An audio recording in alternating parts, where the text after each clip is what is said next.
Uh,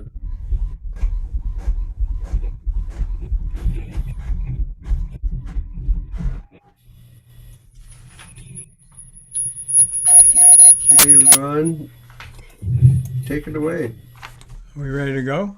We are streaming live on YouTube now. Yes. All right. So, welcome everybody to this May 30th, 2021 Peace Concert, organized by Musicians for the Greater Good, known as MGG.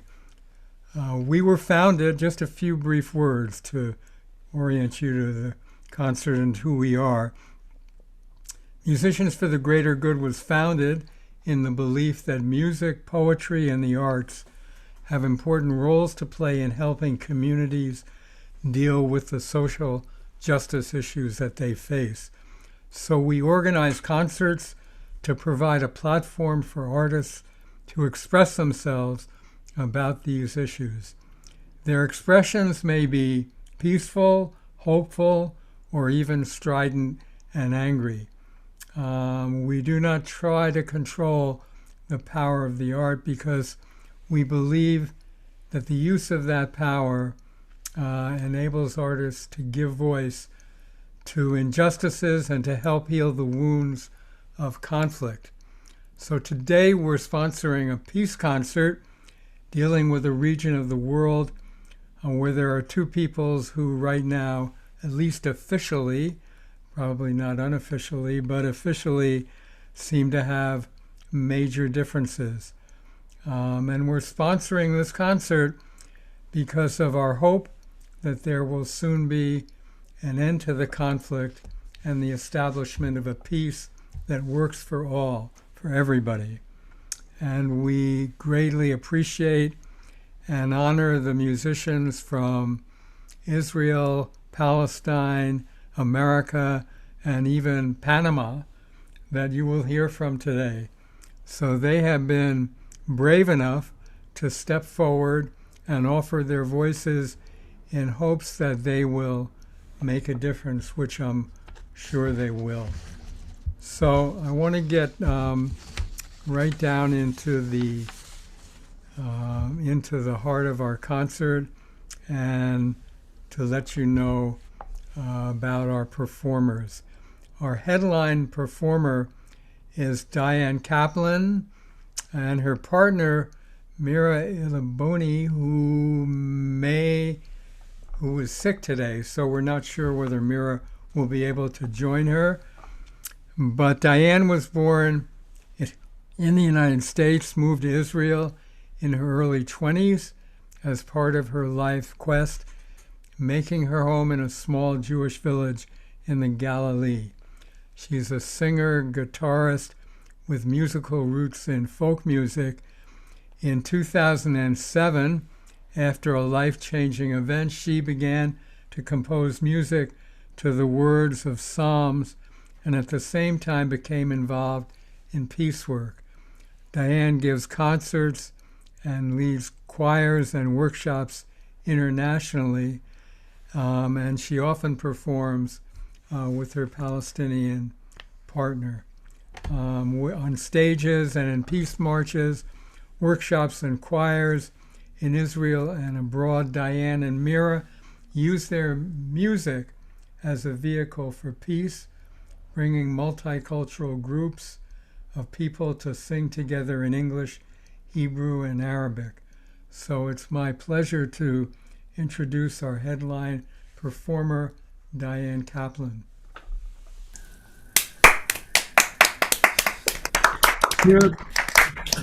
Yay, Diane. Welcome.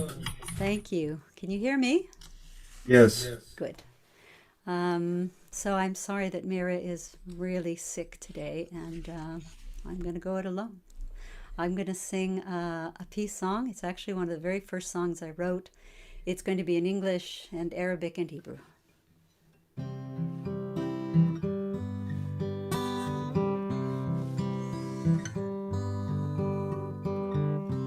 I do believe peace will come in our time. Open your heart and let it shine, let your light shine. Oh, I believe peace will come. It's time to open your heart, let your light shine. Peace will come, peace will come. It is time. Kuliman inu salam atilan. Iftach albak khalinu istal salam. Kuliman inu salam sayatilalan. Faiftach albak khalinu istalsalam. אני מאמינה ששלום בוא יבוא.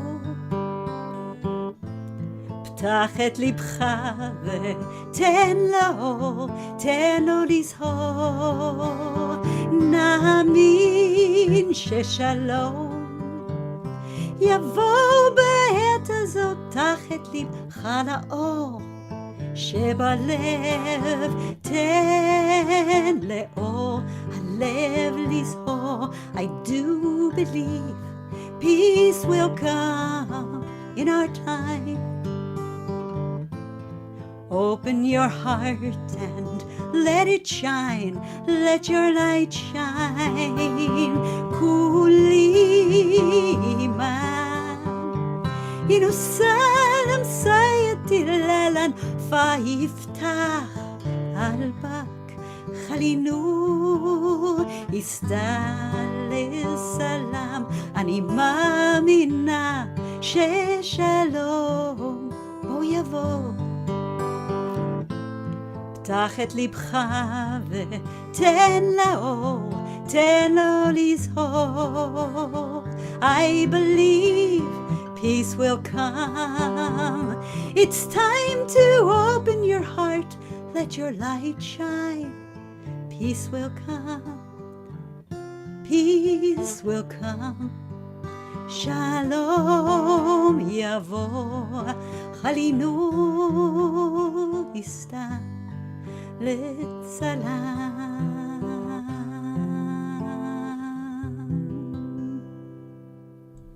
Beautiful, Diane.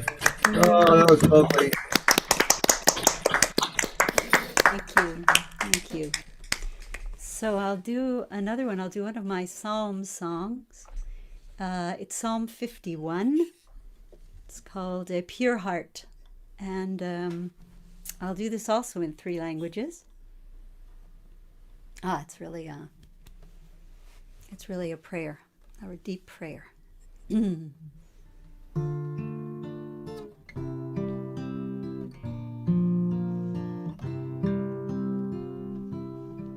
Create in me, O God, a pure heart, and renew a true spirit within me. Cast me not away from your presence, nor take from me your Holy Spirit. Lev tahor ברא לי אלוהים, ורוח נכון חדש בקרבי. כלבן נקיין וכלוק פיי אלאוכן, מוסתקימן جدد في عشائي. אל תשליכני מלבניך, ורוח קודשך אל תיקח ממני. لا تدرني من هدرتك ولا تنزع مني روحك القدوس.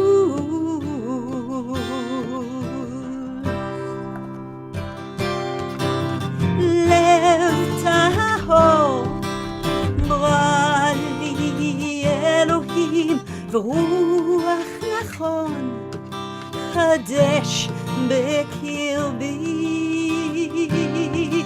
כלבן נקיין וחלוק في يلا وخان مستقيما جدد في شيء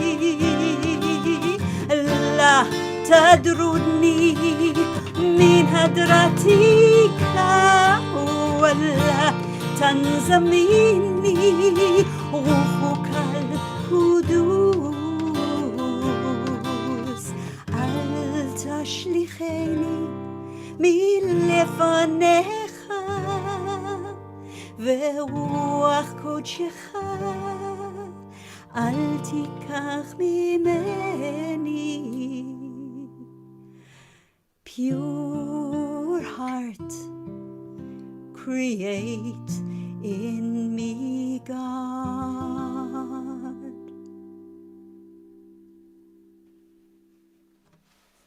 Beautiful. My prayer for peace. Wonderful, Diane. Thank you so much. Thank you. Okay. We will hear from Diane again later.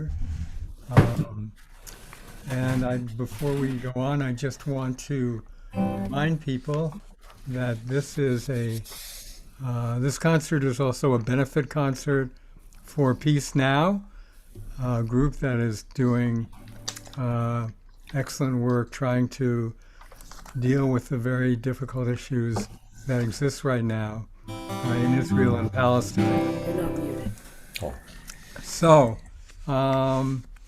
our next performer, we're going to switch back from the Middle East to America, and you get the privilege of hearing from Musicians for the Greater Good co-founder, Stephen Martin, singer, songwriter, journalist, a lifelong activist who says he can sing Have You Been to Jail for Justice with Authority, having been arrested more than once during direct actions. He is a former member of the Boston sound band Orpheus. He still writes, performs, and records and produces, and his latest record is called The Liberator, a redress of grievances, a compilation of Massachusetts artists performing songs of social justice. It's available on a new label I didn't even know we had, MGG Records. So my privilege to introduce Stephen Martin.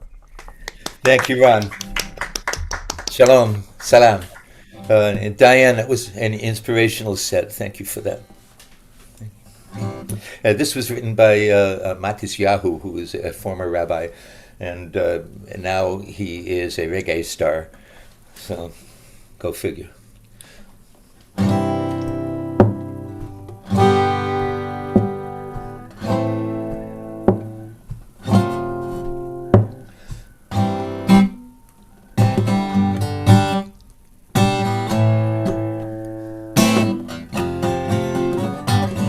Sometimes I lay under the moon and I thank God I'm breathing, and then I'd say, don't take me soon, 'cause I'm here for a reason. Sometimes in my tears I drown, but I never let it get me down.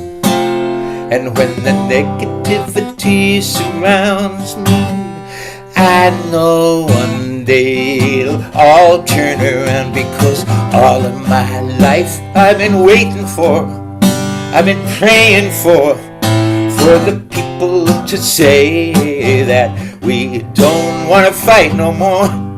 There'll be no more war, and our children will play. Oh, one day, one day, one day. One day, one day, one day. It's not about win or lose, 'cause we all lose and they prey on the souls of the innocent. Blood-drenched pavement, keep on moving, though the waters stay raging. And in this maze you may lose your way. It might drive you crazy, but don't let it faze you. No way, no way. Yeah, sometimes in my tears I drown, but I never let it get me down. And when my negativity surrounds me, I know one day I'll turn around, because all of my life I've been waiting for, I've been praying for the people to say now that we don't want to fight no more. There'll be no more war, and our children will play. One day, one day, one day. Sing it with me. One day, one day, one day.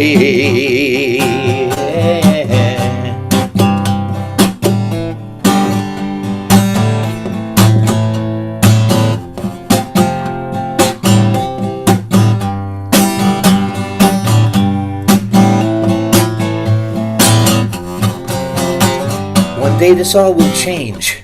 Treat people the same. Down with the violence, stop with the hate. One day we'll all be free and proud to be under the same sun, singing songs of freedom like a one day, one day, one day, one day, one day, one day. Sometimes in my tears I drown, but I never let it get me down. And when the negativity surrounds me, I know one day I'll turn around, because all of my life I've been waiting for, I've been praying for the people to say that we don't want to fight no more. There'll be no more war, and our children will play it. One day, one day, one day, one day, one day, one day. I can feel it coming, can't you?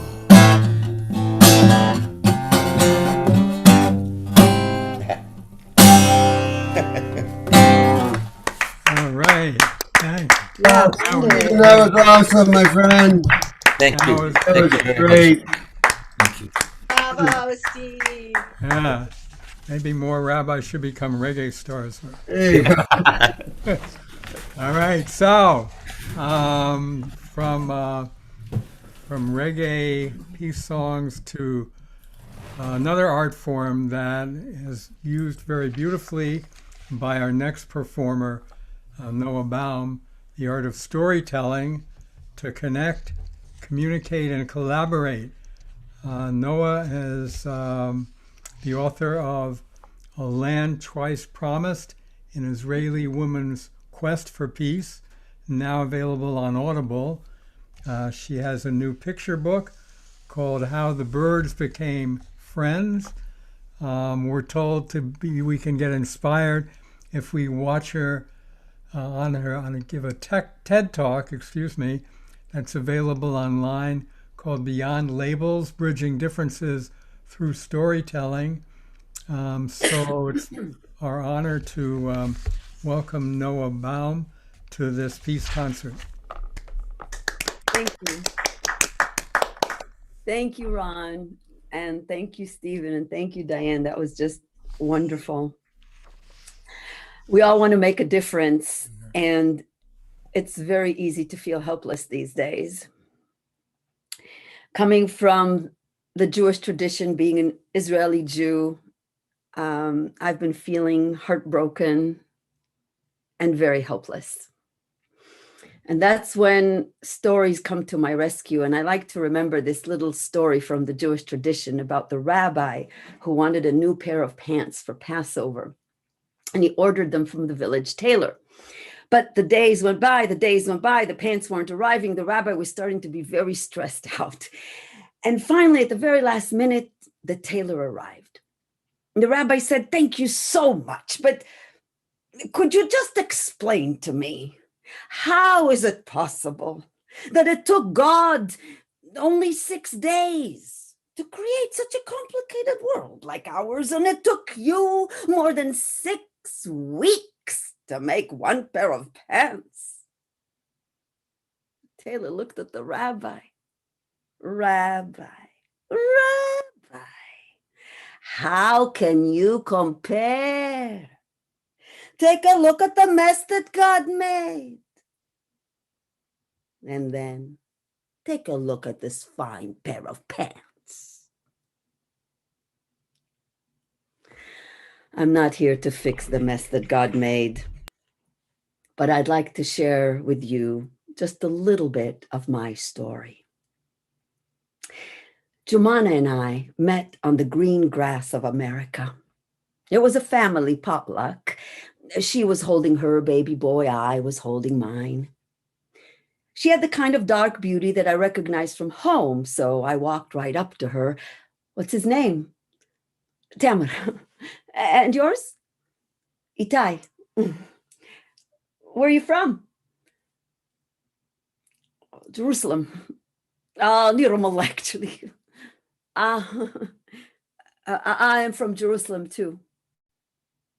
Her American husband stepped right in. "My wife is a Palestinian, you know." As if I didn't know.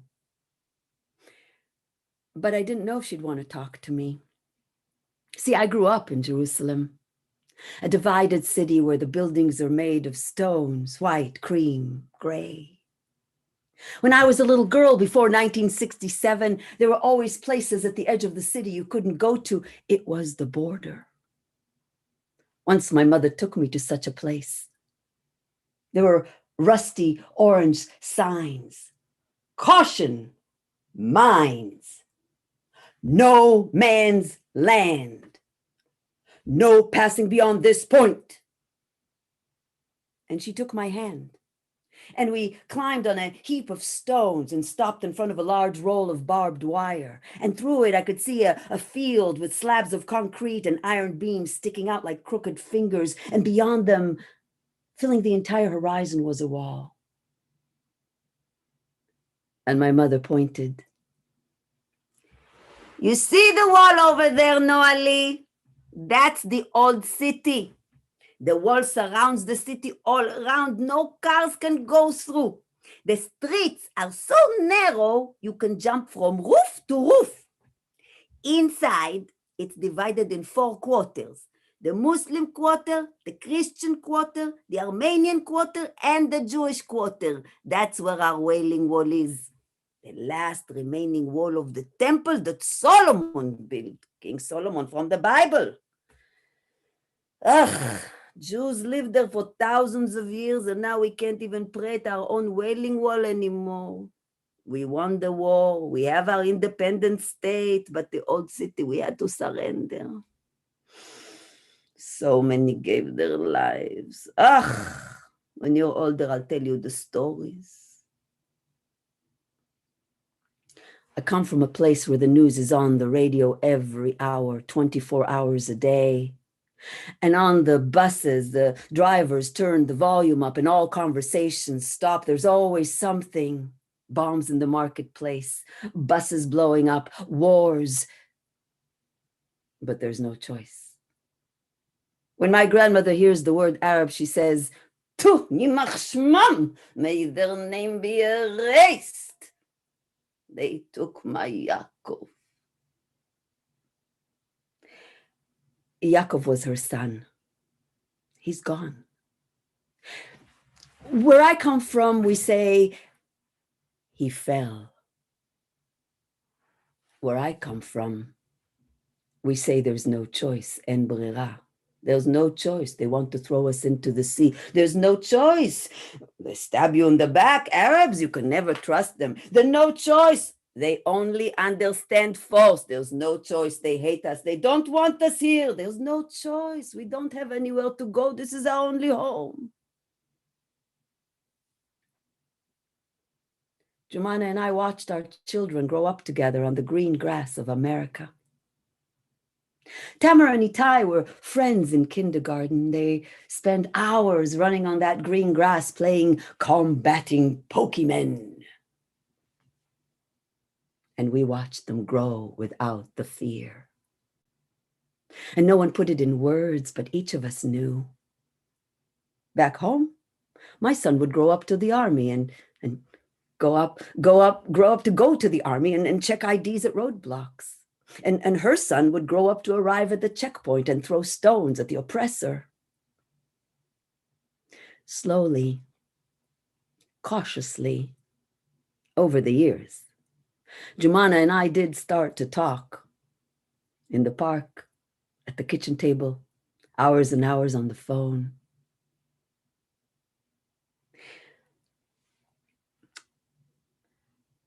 But it was only mom stuff, you know. Safe. The kids, the husband. And then being a storyteller, I started working on a new story on my memories from third grade, the 1967 war. And it occurred to me that I've known this woman now for almost 7 years, and I don't know what that war was like for her. Did she sleep with all the neighbors in the furnace room like I did? Did Palestinians even have bomb shelters?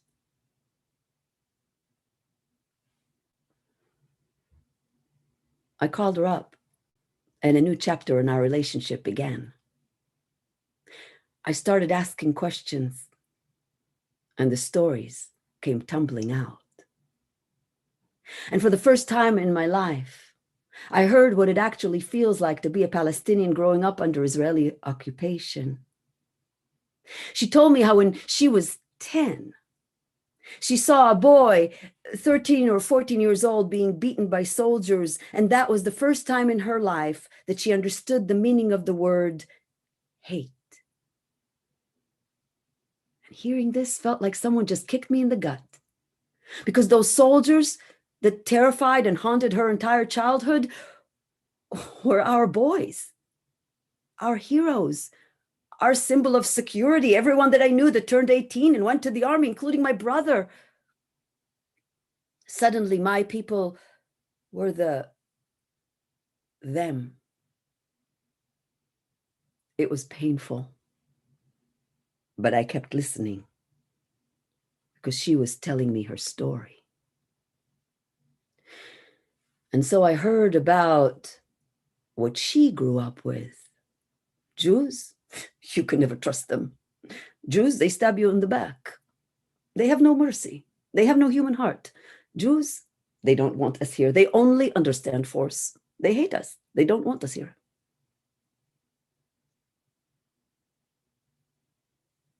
Then we started talking about history. And I'd say a fact, a known fact from history, from the books, from home. She'd look at me and say, but that's not true at all. That's Zionist propaganda.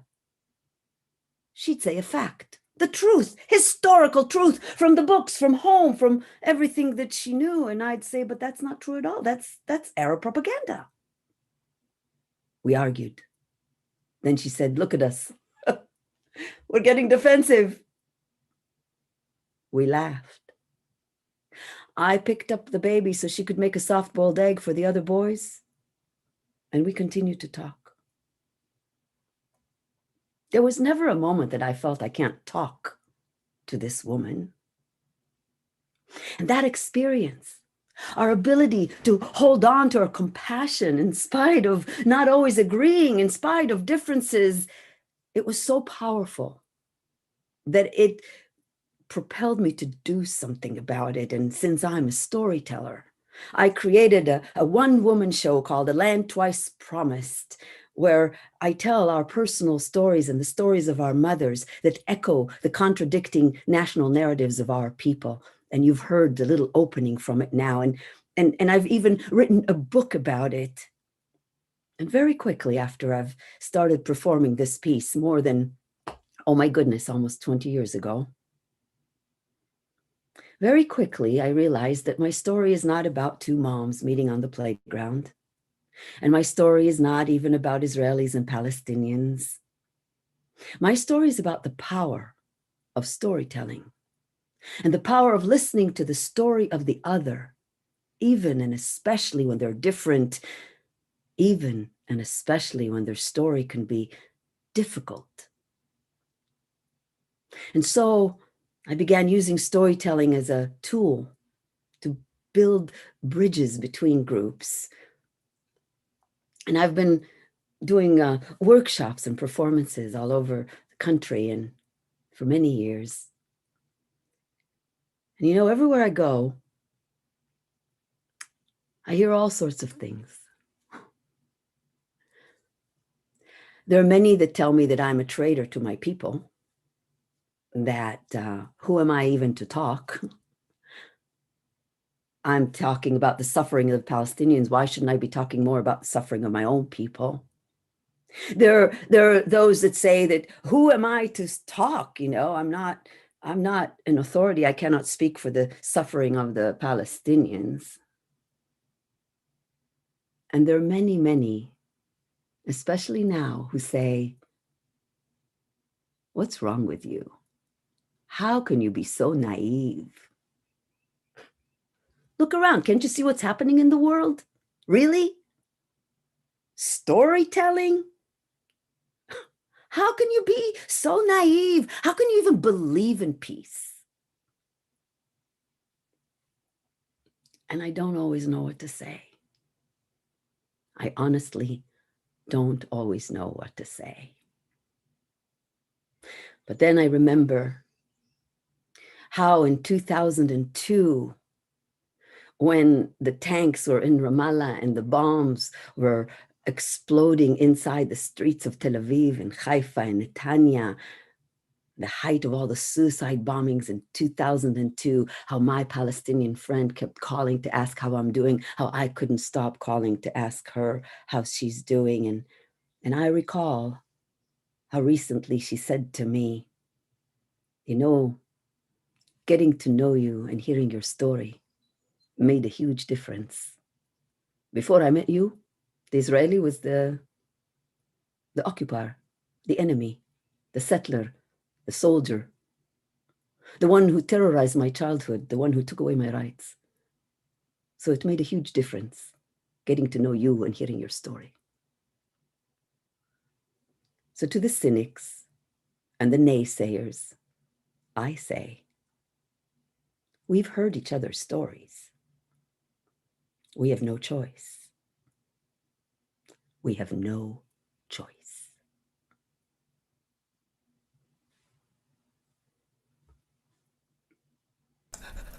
Wow. Oh my. Oh, Thank you. Oh my Beautiful. beautiful. Totally. Oh, That was very powerful. Thank you. very, very powerful, my dear. So much. Thank you for being with us, Noah. Oh my goodness. Thank you. Yeah, thank you so much. That was very moving. Okay, we take a deep breath, and we go back to America and another member of our Musicians for the Greater Good group, Sherman Whipple, a singer, songwriter, political activist since 1968, beginning with anti-war movements, music and folk festivals. He now lives in Massachusetts. He's also, I have to say, a really excellent artist or designer who designed this poster for us that reminds everybody listening to this concert to make a donation if you can to Peace Now, the donate site is on our website. You can also donate by going onto the internet and typing in the URL www.tinyurl.com/MGG 2021, and that's okay if you can figure that out. The easiest way is to go onto our website and just click the donate button, and the funds that you donate will go to support the work of Peace Now. So, Sherman Whipple, the floor is yours. Thank you, Ron. It's wonderful to see people coming from all over for this. I've been looking forward to this concert because it's a subject I believe strongly in and have for many, many years. Much to the dismay of friends of mine from both persuasions. I'm going to do a song for you written back in 1969 by Dennis Lambert and Brian Potter. And it tells a very simple story, which in one respect applies to the issues we face right now, but with the global complexity doesn't even scratch the surface. But it's still a very simple lesson.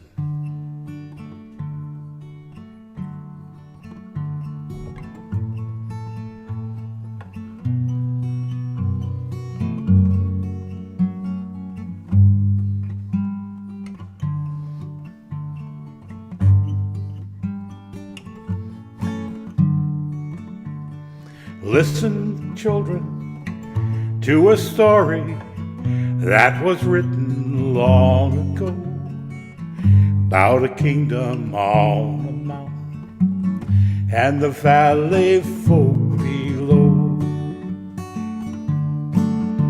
On the mountain was a treasure buried deep beneath a stone, and the valley people swore they'd have it for their very own. Well, go ahead, hate your neighbor. Go ahead and cheat a friend. We'll do it in the name of heaven and justify it in the end. There won't be any trumpets blowing come the judgment day, on the bloody morning after.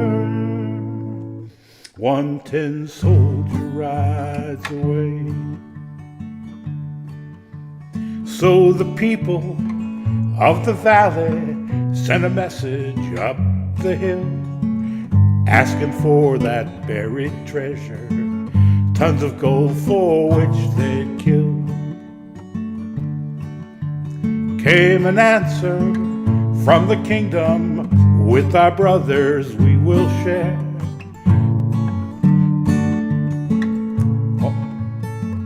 All the secrets of our valley, all the riches buried there. Well, go ahead, hate your neighbor. Go ahead and cheat a friend. Do it in the name of heaven. Of heaven, we're justified. This is so good. Go ahead and hate your neighbor. Go ahead and cheat a friend. We'll do it in the name of heaven and justify it in the end. There won't be any trumpets blowing come the judgment day, on the bloody morning after. One tin soldier rides away.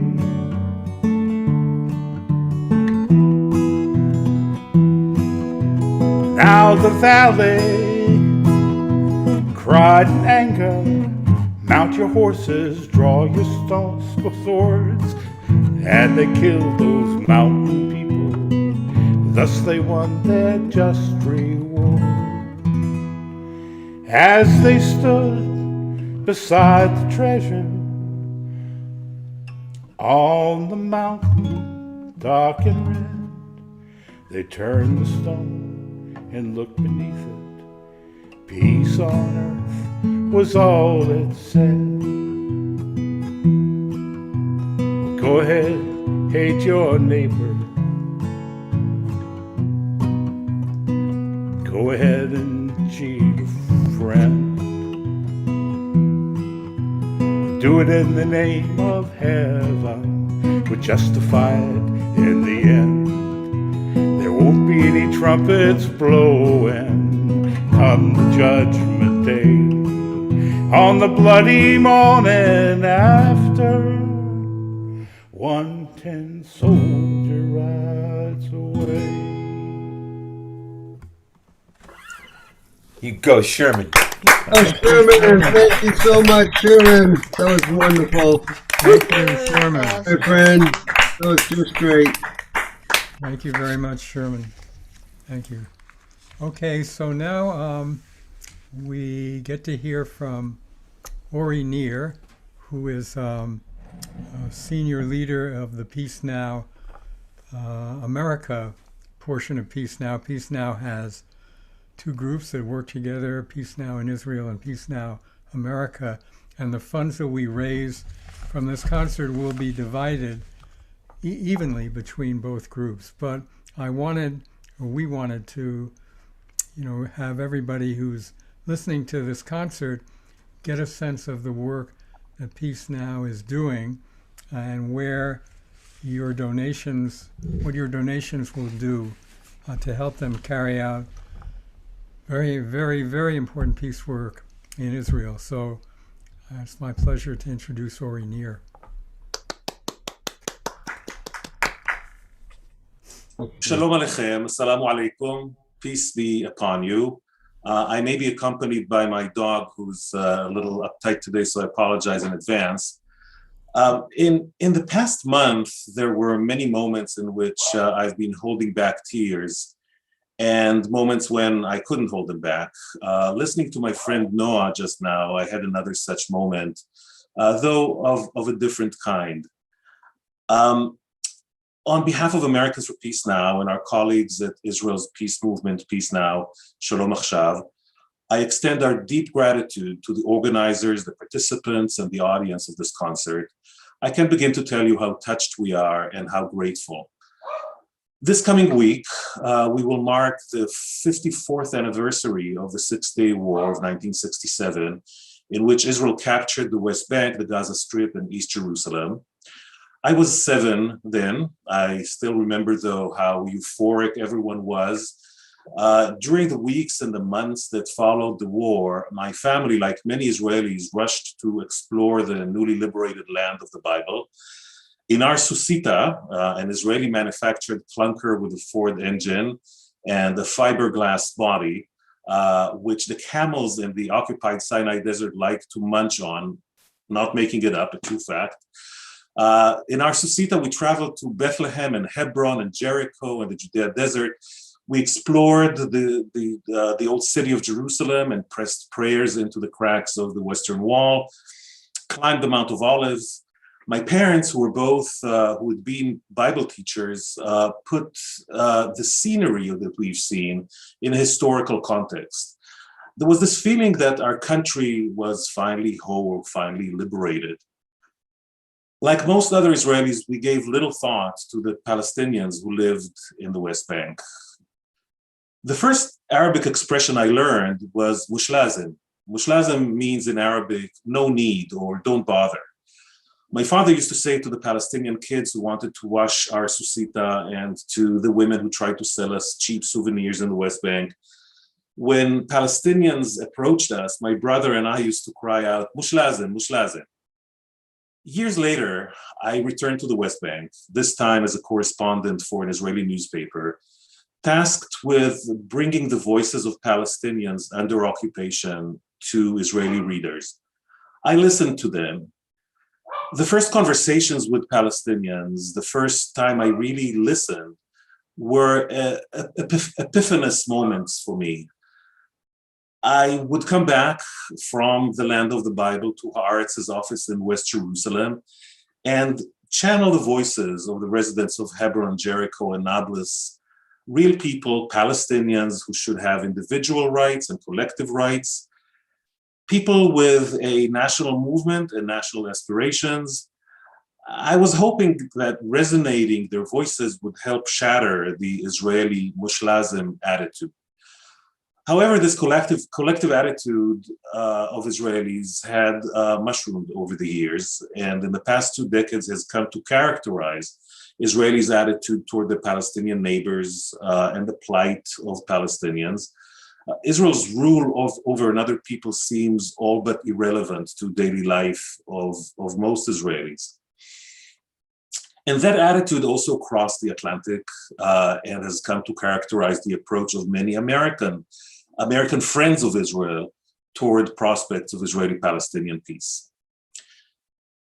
Israel's Peace Now movement, and we here at Americans for Peace Now, act repeatedly to remind Israelis and Americans how crucially, essentially, existentially important peace is for Israel and its neighbors. And what we've seen in Israel and the Gaza Strip in this past month, very painfully, underscores that notion. We can't afford a mushlazim attitude. Shalom Achshav's and Americans for Peace Now's advocacy and education programs go beyond underscoring the problem.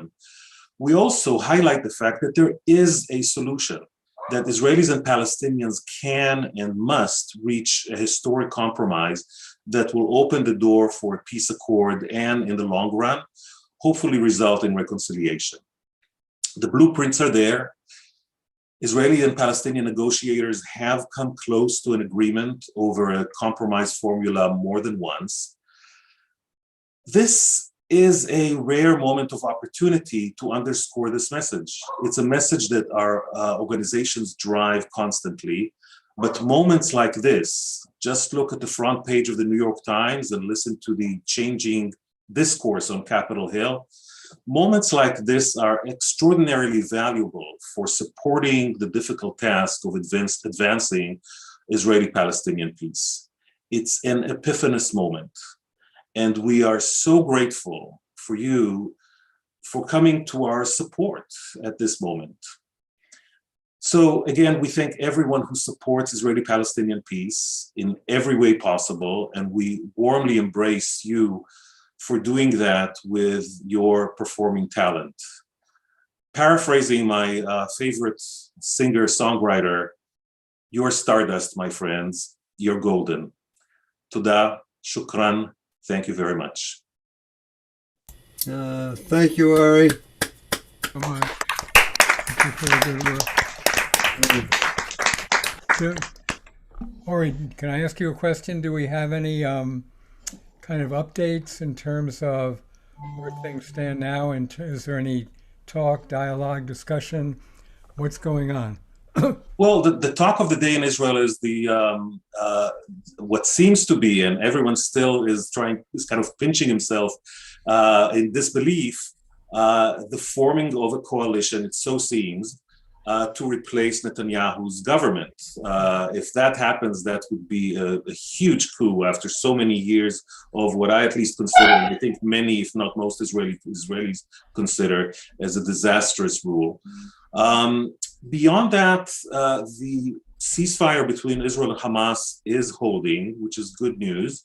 And there are efforts mediated by, for the most part, the United States and Egypt to really turn this ceasefire into something that will hold longer and would have a component of rebuilding in the Gaza Strip and maybe building some kind of a new infrastructure, a new infrastructure for Israel's relationship with Hamas. So those are two things that that give some hope. The situation, the tension within Israel, inside Israel, in mixed towns is still tense, but there are some really beautiful initiatives between Israelis and Palestinian citizens of the State of Israel to rebuild those broken relationships as well. Okay, that's hopeful. Thank you so much. Thank you. Okay, so now everybody is in for a real treat. When we started organizing this concert, I told my colleagues in MGG that we needed to have an oud player. We couldn't have a Middle East concert without having a really great oud player. And fortunately, we have one today. His name is Yair Dalal. He's an international artist, composer, oud player, violinist, singer, and teacher. He has played an important role in shaping global world music over the past several decades. He's put out 14 albums covering wide and varied cultural territory, representing Israeli, Jewish, and Middle Eastern cultures and fusing them through music as a whole. He's performed at various venues all over the world, and he performed at the Nobel Peace Prize Gala Concert in 1994. He's won many awards, and we're very honored to have him here today, Yair Dalal. Thank you very much, Yair. Thank you. My pleasure.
البحر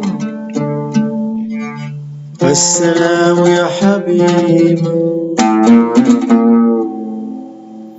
نفسه تحمي رحيم البحر السلام يا حبيبي نفسه تحمي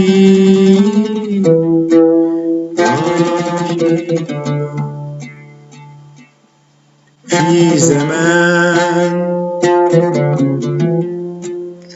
المد يعلو بعد أيامي العسيرة بين رعدين وعواصف تجتني كنز العواطف يا حبيبي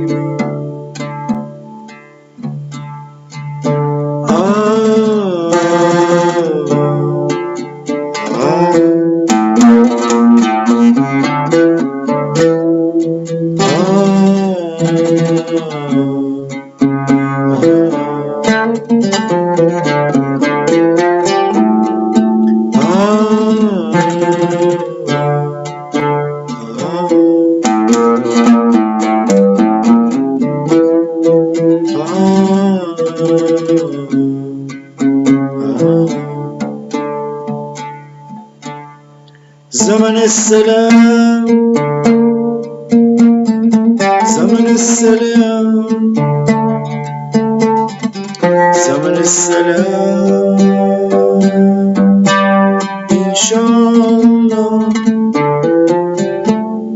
زمن السلام زمن السلام زمن السلام إن شاء الله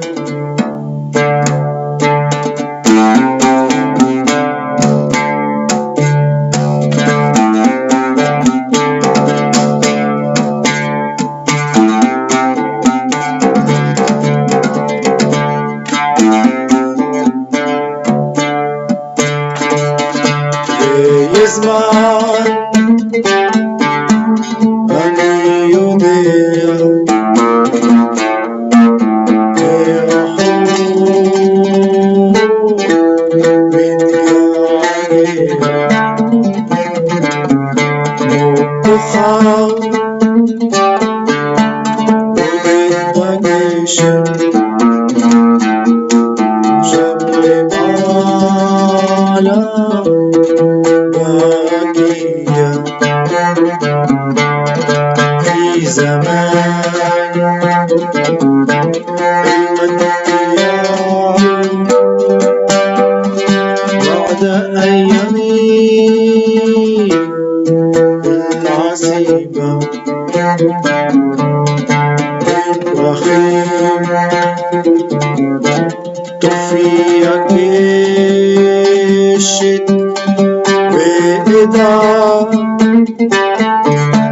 שזה הזמן زمن السلام زمن السلام زمن السلام إن شاء الله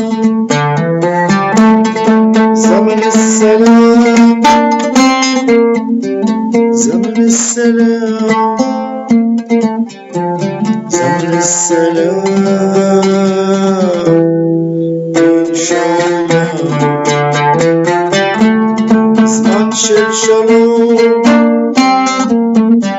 زمان של שלום زمن السلام إن شاء الله زمن السلام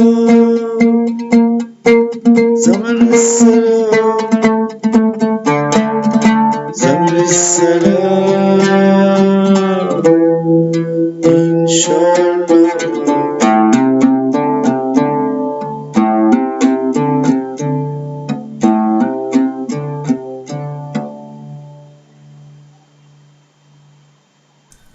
Beautiful. Bravo.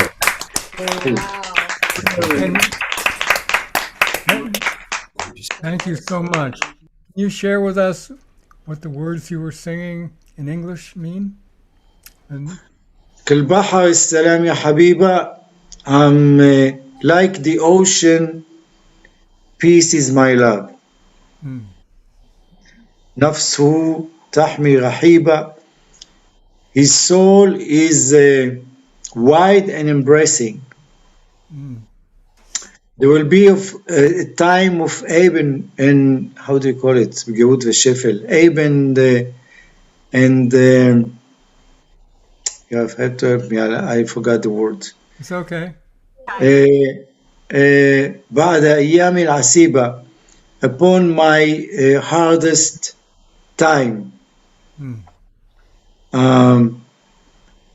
between a storm and lights, I will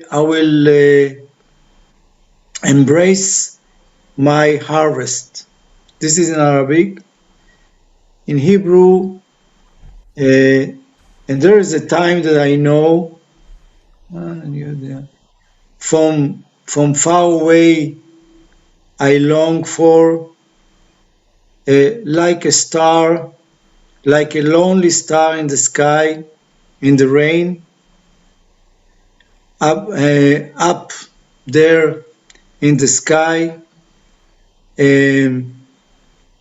between the lightness I will see a rainbow, and I will know that the time is come for peace, time for peace. And was that your composition, or is it a traditional? No, it's a song that was composed and written especially for this Nobel Prize Gala that you mentioned. Yeah. Actually, it was not only the Nobel Prize Gala, it was the peace signing accord in Oslo, Oh, 1994, oh, and we did it there with 100 of children, 50 Palestinian that I gathered from Ramallah, Bethlehem, and 50 Israelis. We went to Oslo and we joined 100 Norwegian children and the Philharmonic Orchestra of Oslo, oh, conducting by Maestro Zubin Mehta. wow, It was a wow. long time ago. Yeah. And we still have a song, but we don't have any document anymore. Yeah, we don't have a document. I mean, officially we have a document, but Right. de facto the piece is still waiting for us to bring him in. Yeah. So this song became very like an anthem in many Jewish and Arabic schools all over Israel and Palestine. Mhm. And actually they don't know who wrote it, and I'm very glad that they don't know who wrote it, Uh-huh. because they think this is like maybe a traditional song. It has to be a traditional song. Oh. Yeah. We have to preserve the song till the piece comes back, at least. Yeah, well, it will be. It's okay. The song is all over. Thank you for that Thank explanation. you We so need a much. piece more than a song. Yeah. Thank you. Thank you so much. Thank you. Thank you. Thank you very much. Yeah.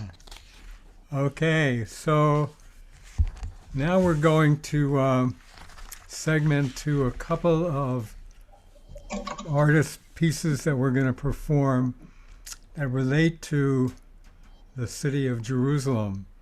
The first is going to be a poem presented by Musicians for the Greater Good performer, wonderful poet, singer, songwriter Angela Masciale,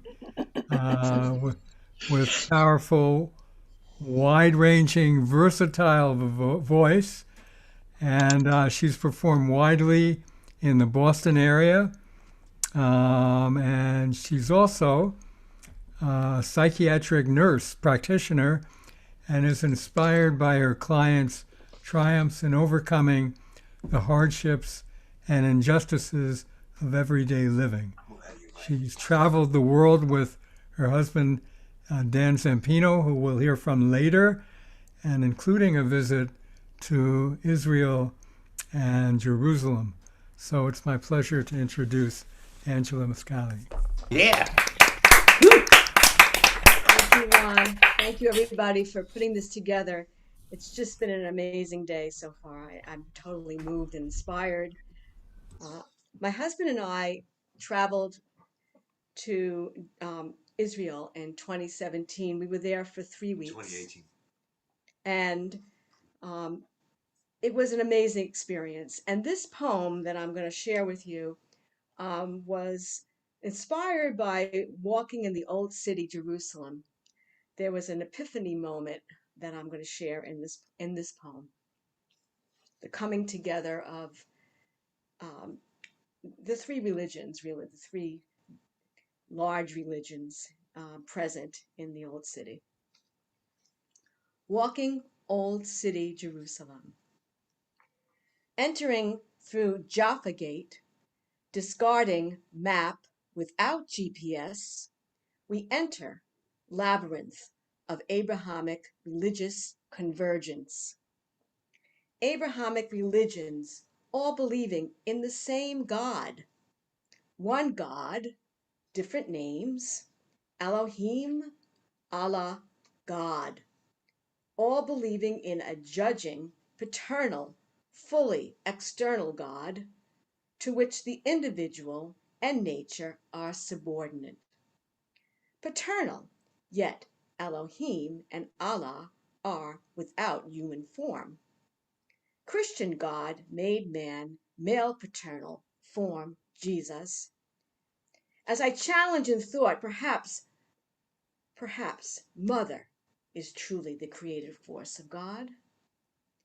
Embracing the mother, father divinity, we ascend the stairs to panoramic Golden City, restaurant, cafe, roof, circular view.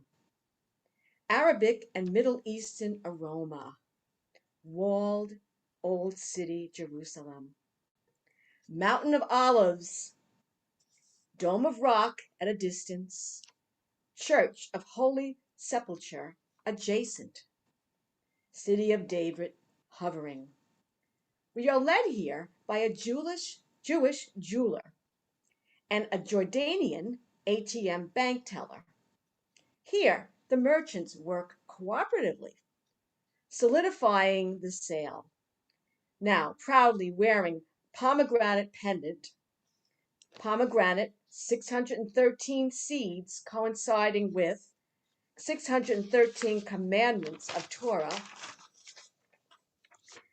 sitting, sight panoramic view, old city Jerusalem, savoring tastes while listening, tuning into convergence of sound. Church of Holy Sepulchre belling, chanting, imam calling from voiced mosque. Hebrew prayer chanting, Baruch Atah Elohim, Elohim, Adonai Elohim. Sounds converging into an energetic pool of peace. Sunshine, sitting bath of symphonic unity. People of the labyrinth, old city Jerusalem, all Middle Eastern. Savoring your commonality, your community. Taste of your bread. Abrahamic religions in a one spirit, merging peacefully. Thank you. Thank you, Angela. Angela Masciale. Thank you so much, Angela. Thank you. So, to keep us in Jerusalem, I'm going to play a song I wrote several years ago after a visit to Jerusalem. Give it up for Ron Israel. On Israel. Fern, my wife, and I visited Jerusalem after coming from the West Bank, where I had a project and worked for a number of years. And Jerusalem just gets to me because it is so deep, and just you get the sense of all of its cultural heritage, and it goes back farther than any place I've ever been in terms of our human spiritual experience. But as we all know, Jerusalem right now is not living up to its name. So here's a song about that.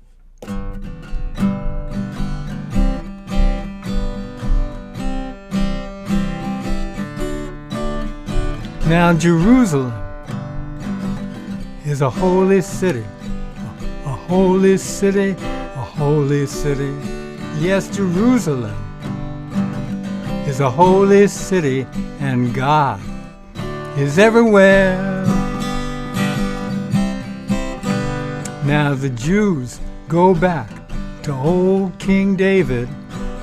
He saw the place and then said, "Let's take it."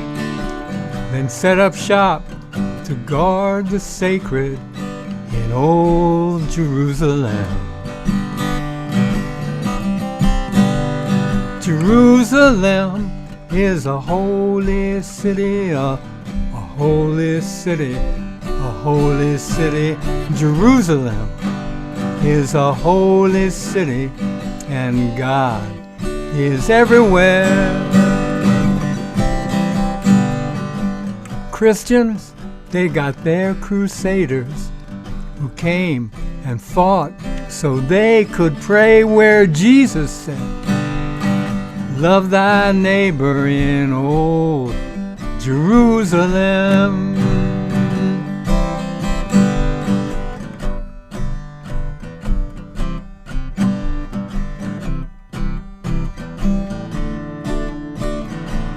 Muslims got a big gold temple. It's right smack dab in city central. They view the rest of us as rentals in old Jerusalem.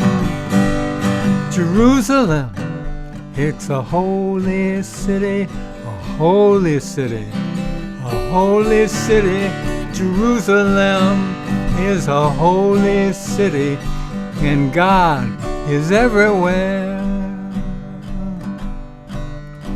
So how come there's all this infighting in the place where the Lord's residing? It must be that he's still in hiding, in God abiding, old Jerusalem.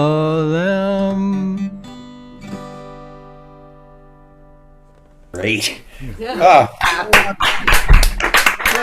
Everybody. Okay, thank you very much. So it's now my pleasure to introduce somebody that I've known for a long time, who has shares my last name and my family history, and is an activist. He's the family activist. He's a terrific songwriter, singer. He lives in an island called Martha's Vineyard, an island of peace, really, in this world. And he's been performing in public since the early 1970s, along with Stephen Martin. He also is a person who I know has been to jail for justice, because I went down and helped bail him out when he got jailed for a civil rights protest back in the day. He has a unique style of playing, blending many musical influences from old country blues to folk and rock, and even some jazz. It's my pleasure to introduce Tristan Israel. Thank you very much. Just to throw it back, biggest influence on my life period is Ron Israel, and really helped instill in me values that I don't know if I would have found them without having my older brother to lead me. Just was thinking about this a little bit briefly, not to get pontificate too much, but growing up in Westchester and outside of New York, Westchester County, there was prejudice against Jews. I remember there was D-Malay fraternity. You couldn't go to certain country clubs. Where we grew up, there was 2 country clubs with a hedgerow that separated them, and one was Jewish and the other was Protestant, and you didn't cross that hedgerow. In fact, I had a girlfriend who was Protestant who took me to her club, and it was, and vice versa. And so it was sort of one of my early experiences in prejudice. And being involved in the civil rights movement, and then kind of got lost in sex, drugs, and rock and roll, as they say, of the 60s. And I ended up in Israel, not out of any desire to go to Israel. I think my parents, there was an opportunity, and they were trying to do anything to get me on the straight, whatever that straight path was. When I got to Israel, it's an amazing place, and there's so much to see, so much history. I met people from the Holocaust, and I met Palestinians. I worked in a poor kibbutz called Hefziba, which is near Beit Shan in Afula. And it's before the really big migration of Eastern Europeans, which I think has probably changed a lot of the culture of Israel. But in any event, I experienced, prejudice. There was something stolen, and immediately the Palestinian shepherd who worked on the kibbutz was accused of it. And I guess I was very disappointed.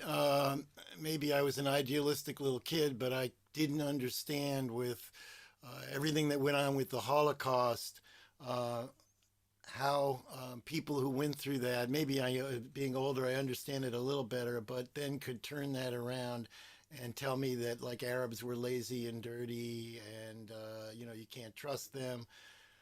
Friends of my parents were industrialists. I actually went on a picnic with General Sharon, who at the time was before 72. I don't know how well known he was.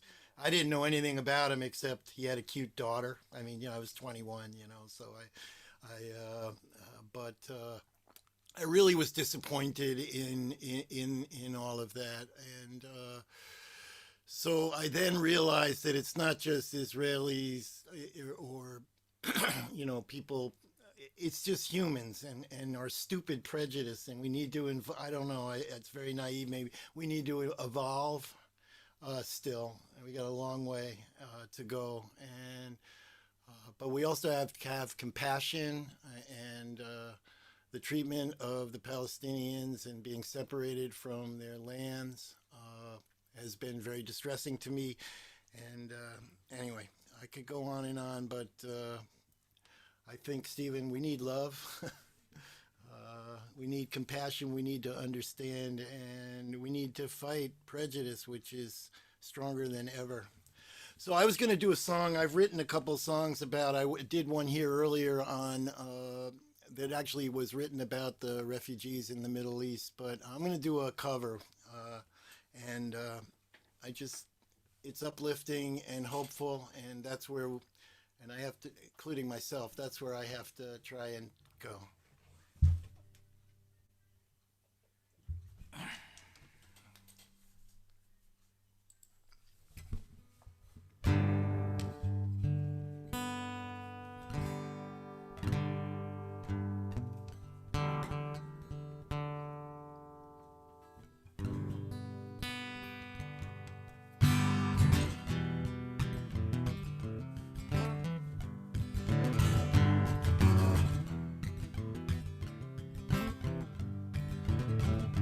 People get ready, there's a train coming. Don't need no baggage, no, you just get on board. All you need is faith to hear the diesels hum. You don't need no ticket, no, you just thank the Lord. Yeah, yeah, yeah.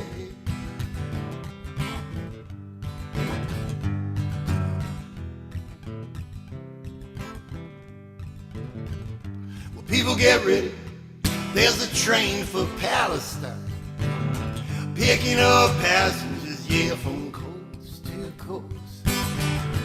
Faith is the key, open the doors and board. There's room for all, no other love than lost, yeah.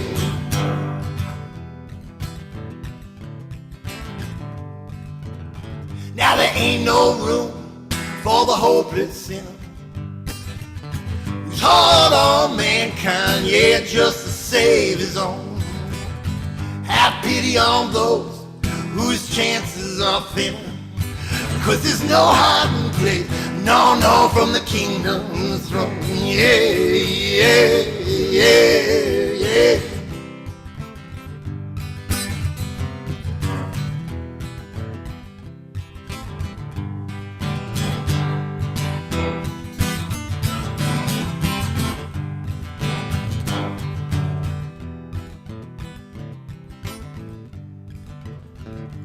People get ready, yes, there's a train coming.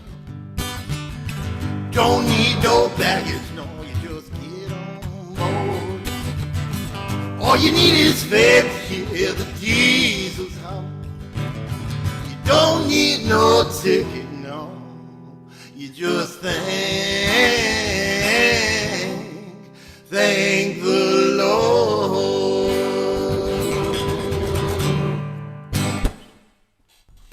Yeah, man. Hey, cool.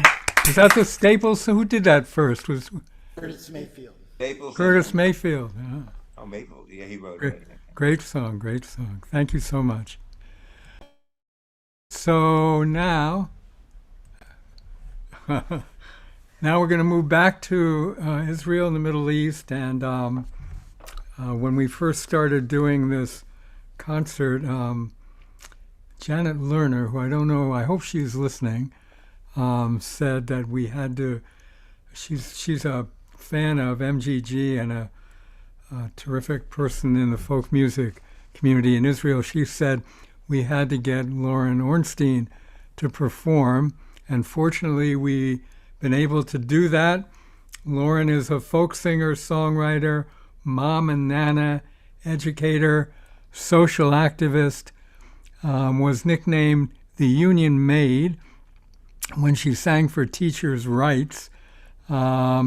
She, like a lot of Israelis, is American-born, grew up in Yonkers, New York, found herself in Israel after graduating from high school, and after wandering that country, she settled down in the Negev to raise her daughters. And I think she's going to play a lullaby for us, so pleased to introduce Lauren Ornstein. Yes. Very much. Yes, I do live in the Mitzpe Ramon in the Negev Highlands in the southern part of Israel. And I'm honored to be with you tonight. It's night here already, evening. I'd like to say a few words about my song, Tnam, Yalla Tnam. I'm an educator, a retired teacher, but I work as a mentor teacher in Bedouin schools and with English. English is a foreign language. And about 3 years ago, I arrived at one of my Bedouin schools and I found my principal extremely distraught. He then relayed to me that he had spent the night demolishing his brother's family home on court order. And I mean, there are no words to describe having to do such a thing.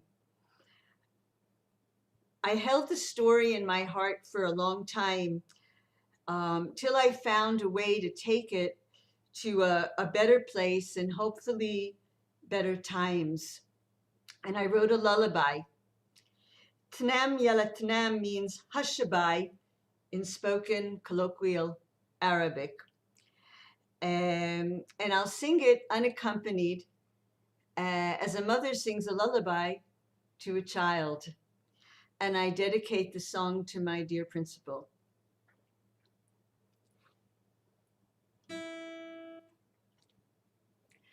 Sleep, my child, on the tides of night. Tnam, yalla tnam. Catch your dreams and hold them tight.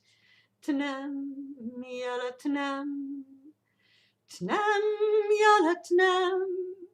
Tnam, yalla tnam. Tnam, yalla tnam. Tnam, yalla tnam. With these two hands a house I'll build. Tnam, yalla tnam. With fields around, sown and tilled. Tnam, yalla tnam. Tnam, yalla tnam. Tnam, yalla tnam. Tnam, yalla tnam. Tnam, yalla tnam.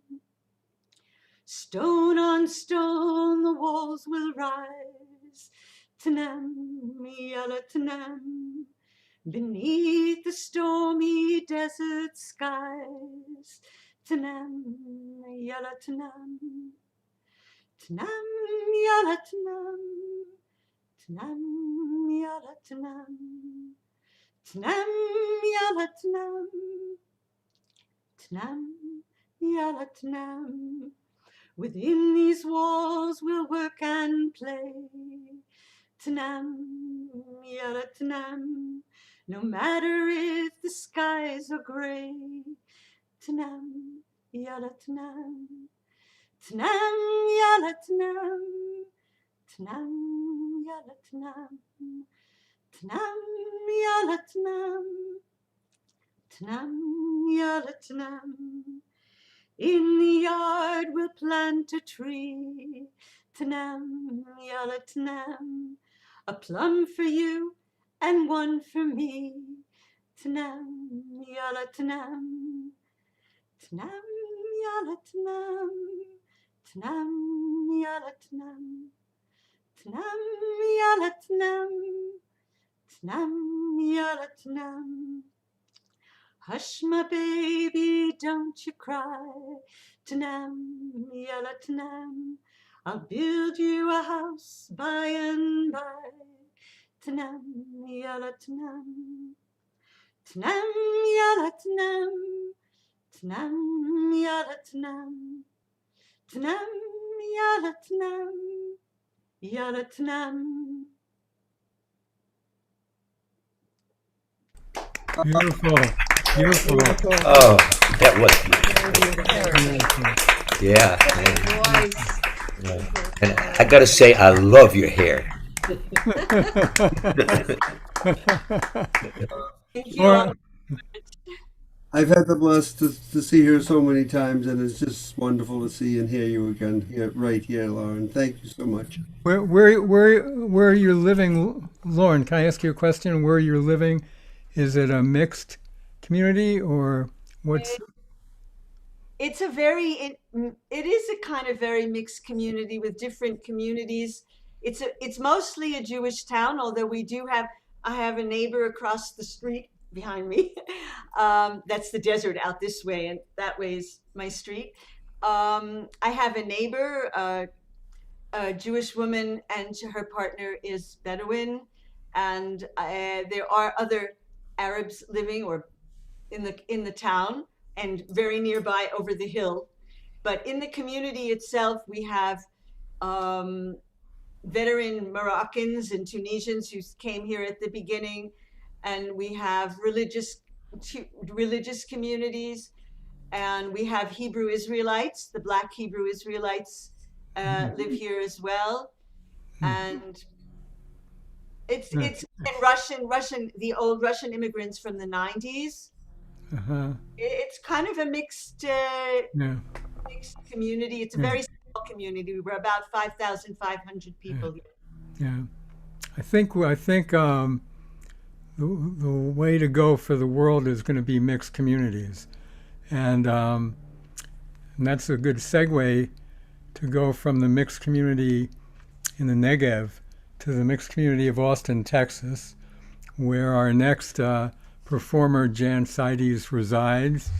And Jan is a wonderful singer-songwriter of award-winning songs that combine, in her own words, uptown sophistication and down-home truth. I know she's very concerned about the situation in the Middle East, and was, particularly wanted to perform at this concert, and fittingly so. So I'm pleased to introduce Jan Seides. Thank you so much, Ron. And thank you to everyone here. This song that I'm about to do was actually written in the days after the 9/11 attacks. I'm a former New York resident, and part of my heart still lives there. And at the time, so did my daughter. So you can imagine my reaction to George W. Bush standing on a pile of rubble promising us endless vengeance.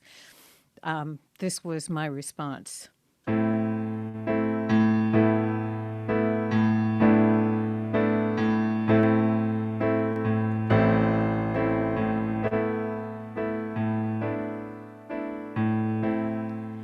In the chasm of our sorrow, let us not forget, we are all believers in a truth stronger than death.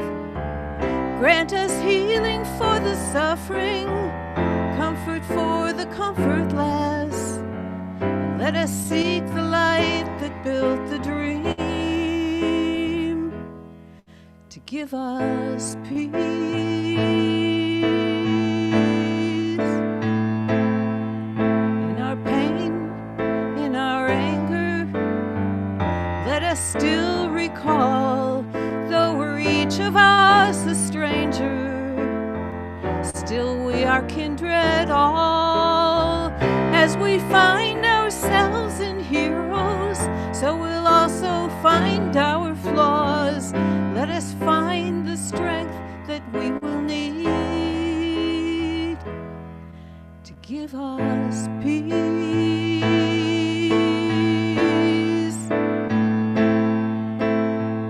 In the anguish of our losses, let us not despair while the light of freedom shines. Let us choose our course with care. To leave the wheel of vengeance, forsake the path of fear, and let us seek the path to the true victory.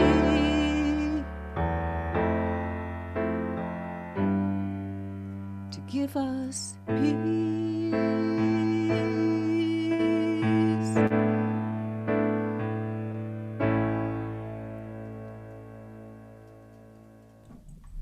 Well, that was a very Beautiful. powerful song. Very powerful. Very powerful.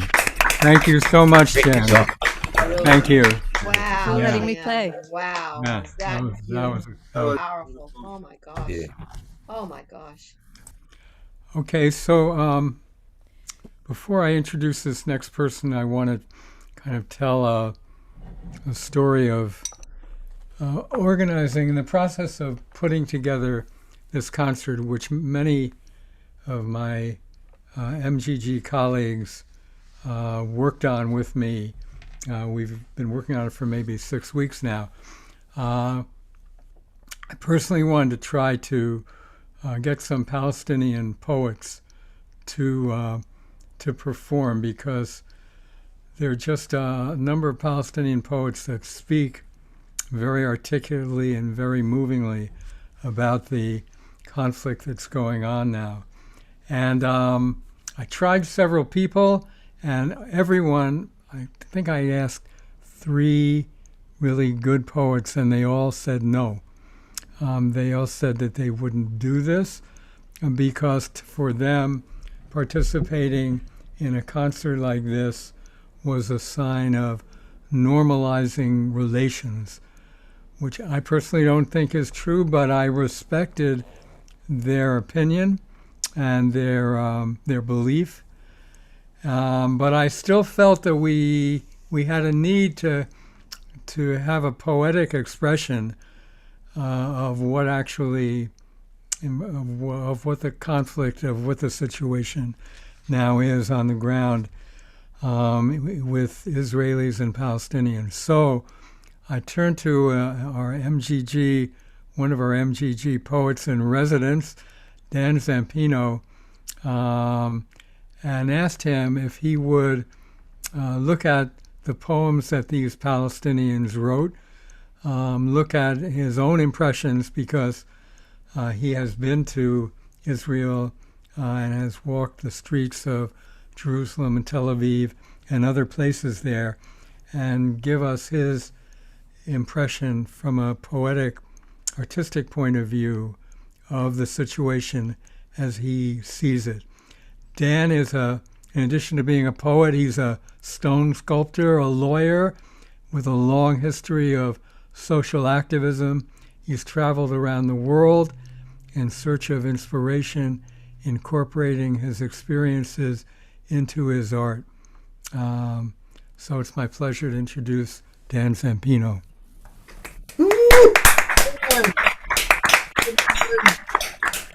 Well, that's quite an introduction. First of all, Lauren, it sounds like you're living in Yonkers all over again. Having been in that part of the world. I am trying to come to terms with what is going on in the Middle East. Also, you cannot. The one bridge that needs to be crossed is to deal with the whole issue of dispossession, because so many of the people who both live there now and did live there have found themselves in positions where they were forced out of homes, and homes are very important. I developed a poetic response to that concept, and I called it The Tragedy of Dispossession. It's subtitled The Dread of Two Women. It begins with a quick overture. A woman inherits her grandmother's key. It is the key to the family house, a house that her grandmother had to forfeit, fleeing for her life at gunpoint. Following the grandmother's death, her granddaughter visits the house, only to find a woman occupying the house who also had to flee at gunpoint, her childhood home in some other part of the world. What would the world be like if you went to visit your grandmother's house, the house she told you about when you were a child? She told you about the rectangular white room at the center once you passed the dark hallway. The rectangular white room where you used to host parties. She told you about the outdoor yard, the trellises laced with grapevines, the upstairs bedroom, a study with an arching roof and a window looking out at a big tree. She couldn't remember what kind of tree it was. Her husband, your grandfather, kept his books and papers in the study with the arching roof. When she died, you had inherited a special key. The only tangible object is a reminder of the house. Your grandmother told you as a secret that it opened a side door leading to the kitchen. No one else knew. No one else cared. She told you she always entered the house through the side entrance except during parties. She and her husband, your grandfather, used to give parties for your grandfather's clients. She kept the deed framed in a strong box. She treated the deed like a religious artifact, but hidden away so that no thief could rob her of who she was. Your grandmother spent days, months, years describing her furniture. Much of her describing followed you into your dreams. Others of your friends had gone back. It was a pilgrimage. When they returned, they said nothing. Silence. You swore you'd tell everyone. You were eager before you went. Your grandmother told you very little of the day she left the house, but you learned from books, television, lectures, you learned of the gunpoint. Whose guns? Silence. Could you trust what you did not know? He was so young, the man with the gun, your grandmother's last words in a memory that never seemed to fade. The young man spoke with the gun spoke in a soft voice. 1/2 hour, his words. She had only 1/2 hour. Your grandfather was already dead. You never knew how he died. You imagine your grandmother cradling the deed like a child and seizing your father, still an infant, by his tiny hand. And of course she latched onto the key. What would it be like if you went to visit your grandmother's house, the house she told you about when you were a child? The key, you find out, opens the side door. You enter, alone. You are alone. Should you be here? It's not your house. Haunted. There are ghosts, ghosts of your ancestors. You want to ask them. You feel terror. From the kitchen, you pass to the rectangular white room where the parties were held. You know where everything is. Whispers. There is an echo to this place, an echo to each step you take. Trellises in your dreams. They are here. The tree outside is where you imagine it. The tree has withstood war and peace. There is a fragrance of flowers. Upstairs, you can't go there. It is not your house. What would it be like for you if you went to visit your grandmother's house, the house she told you about when you were a child?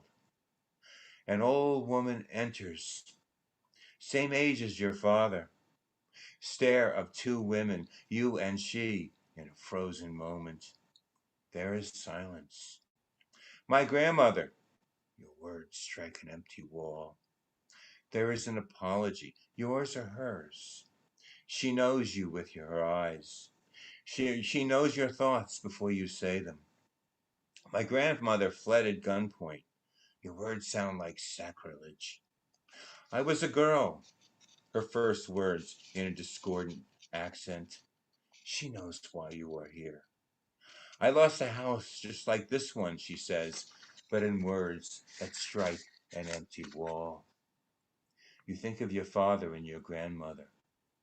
Garden and trellis, nightmare of fleeing. This is what she tells you. Never forget the gun pointed at my mother's head, she says in a quavering voice. We had to leave, she tells you, knowing your words, before knowing you know her words before she says them. The man with the gun is a boy. They always seem to be boys. 1/2 hour. We had only 1/2 hour. I was a child at the time, she wants you to know. My mother cradled the deed. It was the deed to the only home she'd ever known. We came here, abandoned. This house was abandoned. We moved in. We've been here lifetimes. Before you and she is now a chasm of silence. How did you enter? She breaks the silence, and you confess the side door. You show her the key. We never use the side door. Only a spirit unlocks the lock, she says, a family joke. The lock is jammed. Am I a spirit, you think? A dream? A dread? A dread of two women sharing the bitter vinegar of dispossession. Traumatized in your shared poison. The men pointing their guns always seem to be boys. The thought of refusing removal weds both of you in an interval of common defiance, knowing of certain death if you or your families did not leave. The people who fled didn't want to be here, the other woman justifies your grandmother's absence and the seizure of the house. But you think of your grandmother's discontent, and the bandage of shared dispossession between two dispossessed women is ripped away. You are now her justification, wordless in your rage. You wish you could vanish. What would it be like if you went to visit your grandmother's house, the one she told you about when you were a child? A house that is occupied. Why did this woman come here?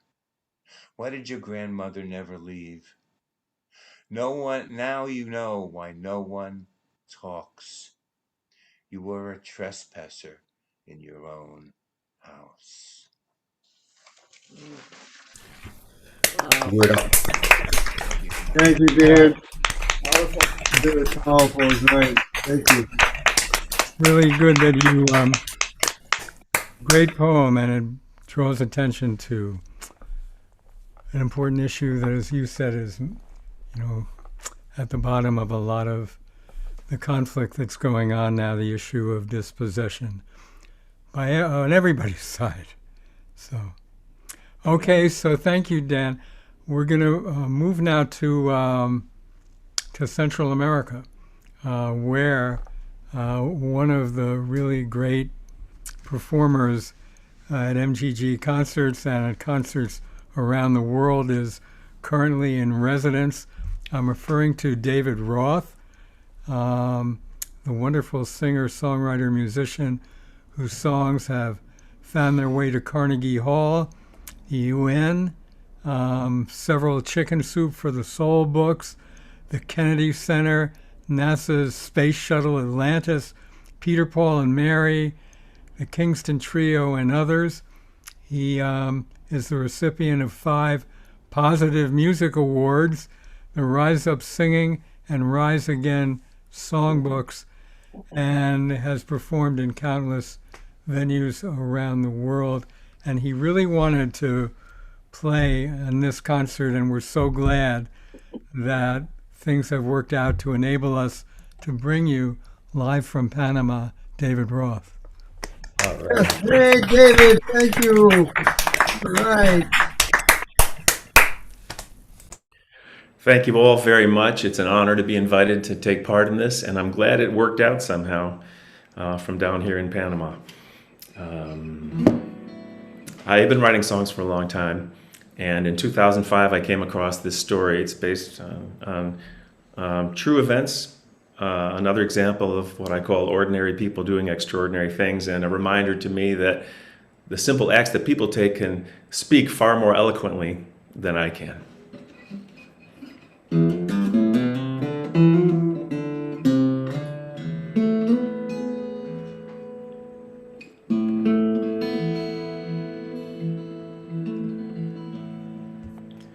Ahmed had a plastic gun, a toy, that's all it was. He got it from his uncle one December just because. The older boys were rebels and he liked to play along. And one day he'd grow up to be as big and brave and strong. Israeli soldiers often searched the Jenin camps and towns. They were looking for insurgents, they were always cracking down. The residents resented these intrusions on their homes. The rebels fired rifles, the younger boys threw stones. One Thursday came another clash between the warring groups. Again the bullets, stones, and rocks, the rebels and the troops. A soldier saw a gunman and he fired at a boy. The victim was a 12-year-old, his weapon was a toy. Ahmed al-Khatib was taken off to Ramallah, but his wounds were such that he was transferred out to Israel, a hospital in Haifa where the Jewish doctors did every single thing they could to help this child live. Despite their greatest efforts, Ahmed passed away. A family's worst nightmare turned reality that day. And that's when they had every reason to exact revenge, to carry out this history of this hatred between men. They could have shouted out in anger, outrage, grief, and pain. They could have caused a riot against the Jews who'd killed their son. What would they do to face this darkest hour of their lives? They donated all his organs so that others might survive. A liver for a baby, 2 kidneys for a child, 1 lung each, a girl and boy ages 4 and 5. A woman in her 50s got the second chance she'd need. A 12-year-old received the heart of Ahmed al-Khatib. Some were Palestinians and some of them were Jews. The family's intention was that no one be refused. The neighbors asked the father about this decision he had reached. A heart that can forgive will bring us closer to peace. A powerful reminder to those who might forget the humanity of those who live on the other side of the fence. And somewhere in this world today, 6 people live and breathe. the legacy of those who cherished Ahmed Oh,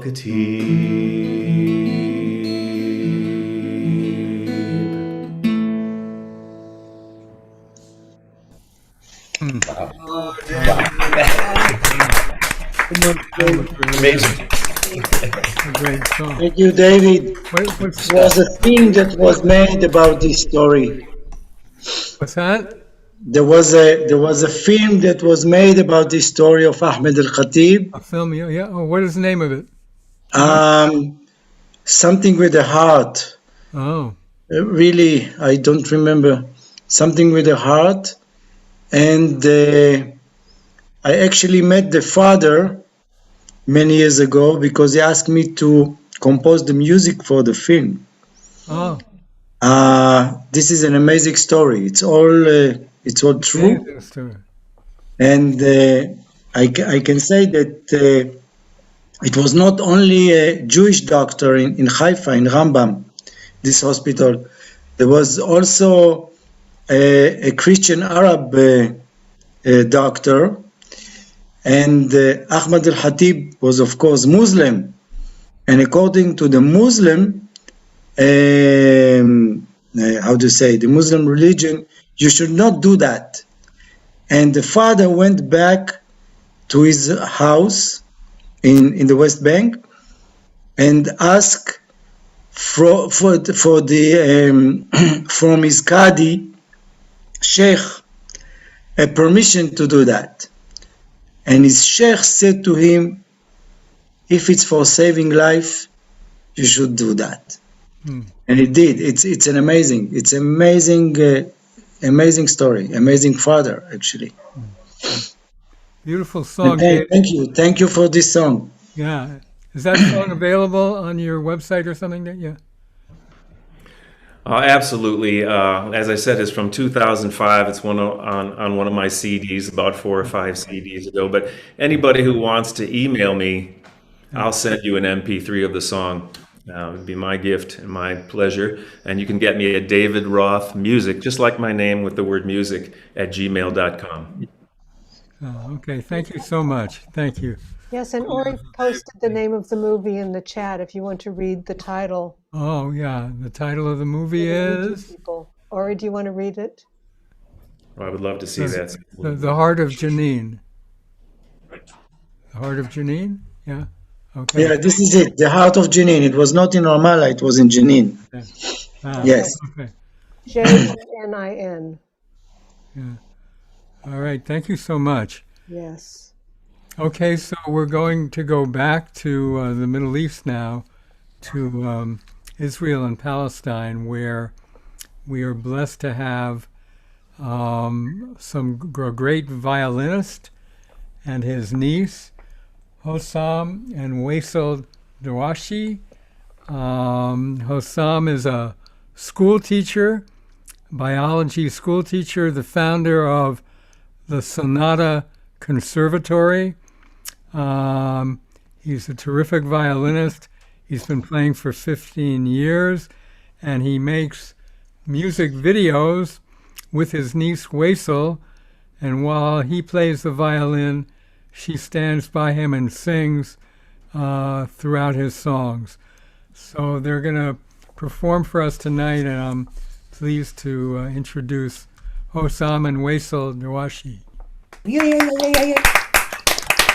Oh, welcome. It's good to see you and have you. Thank you.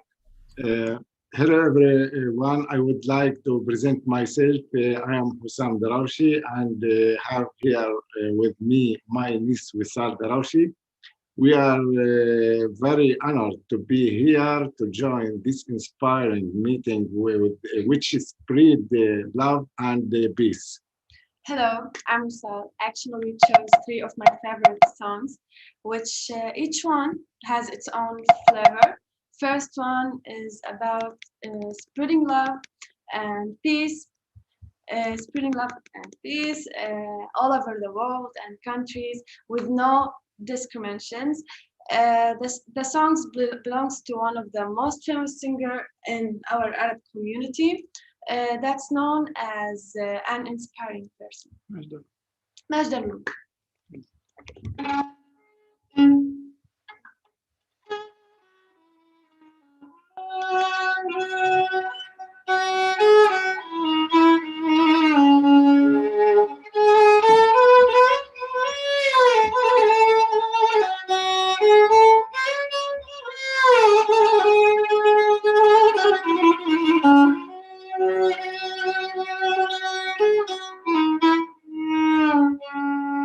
غني للناس للحب، غني لي غني غني للقلب، غني لي غني غني للفيل، غني لي غني لي غني غني غني غني غني لقلب مشتاق ناطر عنار، غني لحلم بعده ما صار، غني الأيام ياخد قرار، غني لي غني غني لي غني لأمان مشهور ناطر عنار، غني لعيون بتقول حكي مكان، غني للشباب عطول باقي سؤال، غني لي غني غني لي غني للناس للحب، غني لي غني غني غني لي غني غني للفيل، غني لي غني لي غني غني غني غني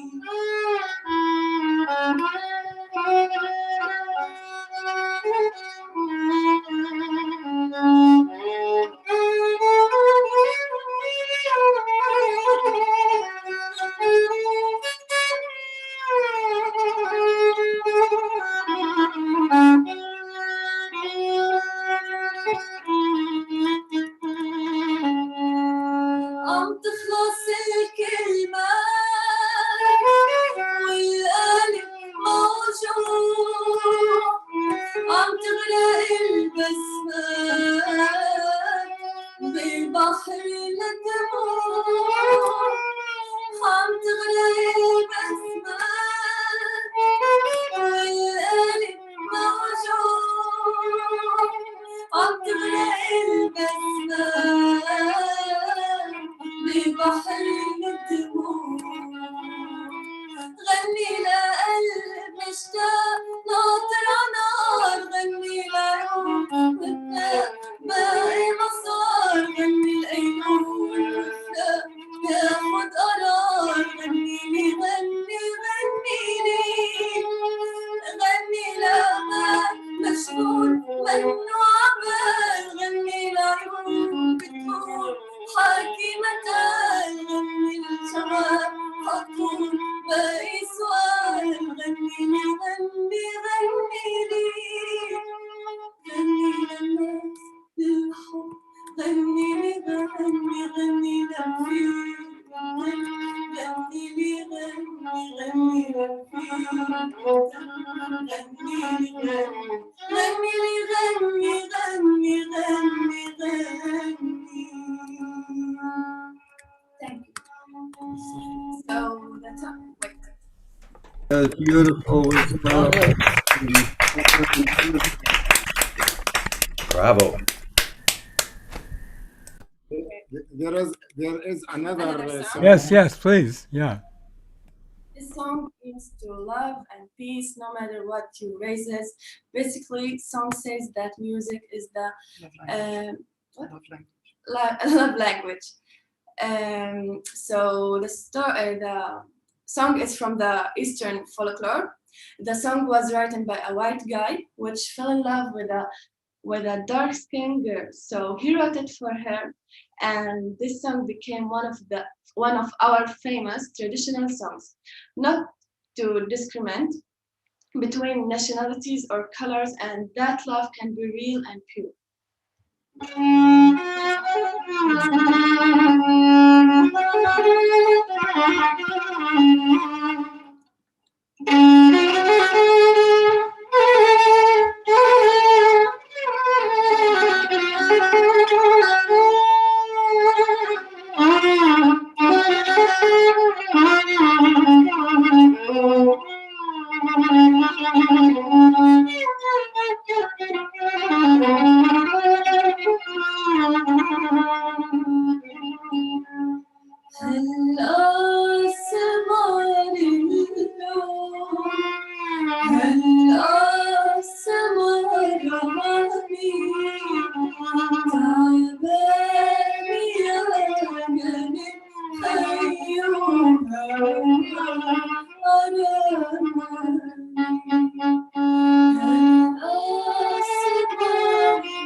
Beautiful, beautiful Oh, that voice, was Latham. lovely. Thank you. Song is also traditional, but more intimate. Okay.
Beautiful. Harmony. What's that? The emotion that comes through. Thank you. Right from the heart. Thank you. Thank you so much. Can I ask a question about the violin? Is the violin a traditional instrument that's used in a lot of Arabic music? Is that true? Yes? Oh, I didn't know that. Thank you. Thank you very much. You got both. So wonderful to have you here. Thank you so much. Thank you. Thank you.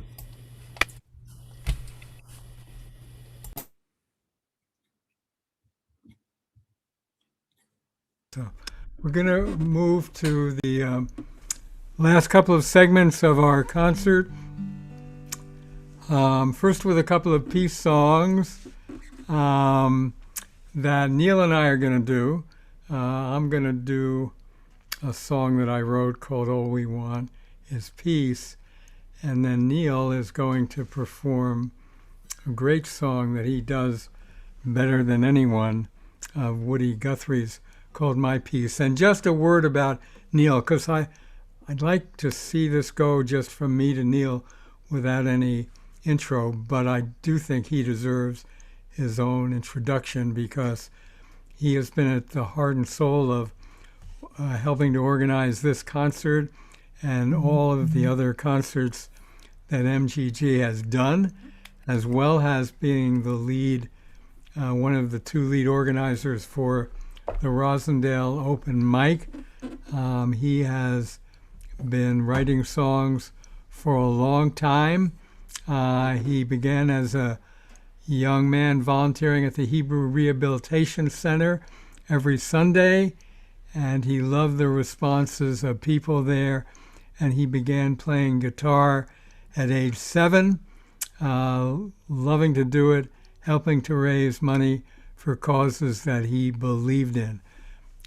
So we're going to do two peace songs, and then we'll have Diane close out the concert.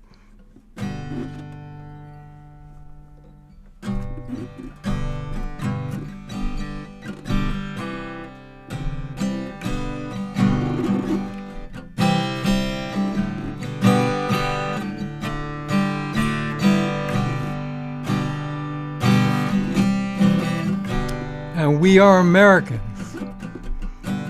We are Americans. We are Americans, and all we want is peace. All we want is peace. All we want is peace.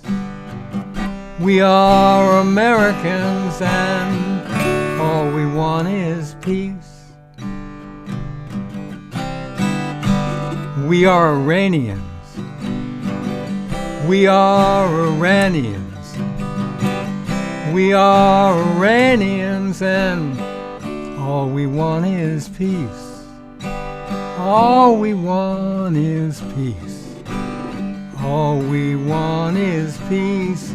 Yes, we are Iranians, and all we want is peace.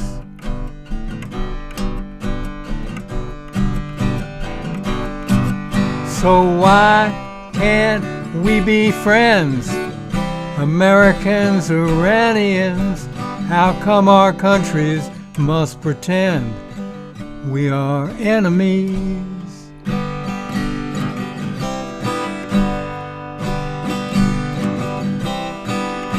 We are Israelis. We are Israelis. We are Israelis, and all we want is peace. All we want is peace. All we want is peace. Yes, we are Israelis, and all we want is peace. We are Palestinians. We are Palestinians. We are Palestinians, and all we want is peace. All we want is peace. All we want is peace. We are Palestinians, and All we want is peace.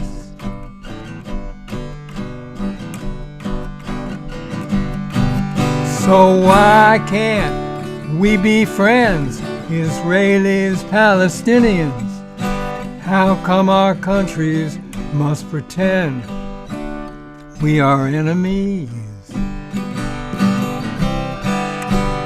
We are Africans. We are Asians. We are Europeans, and all we want is peace. All we want is peace. All we want is peace. We are people everywhere, sick of war and despair. What's going on here? 'Cause all we want is peace. Take it away, Neal. Beautiful, Ron. Thank you so much. That was great. That's awesome. Let me see. I just can't thank you all for this entire day, and there's still yet a little bit more to come. And what Ron said is accurate about this song. I'm sorry. The song was, for those of you who may not know, Woody Guthrie was a long time American singer-songwriter. He sung and wrote so many amazing social justice action songs, and he too was put in prison for his beliefs several times during his career. But this song that I'm about to do is a song that I have a prayer for as well. The song is, as Ron said, called My Peace. My hope and my goal for this song is that number one, this was the very final song that Woody Guthrie wrote. Woody Guthrie wrote the words to it, and his son Olive Guthrie put the music to it. And I'm going to do my best to do just that. But being the title of My Peace, after something like this event, I am praying for the day that I could rewrite part of this song and call it Our Peace, because we all so deserve that. So thank you all again for being here, and everybody's been so spectacular from start to finish.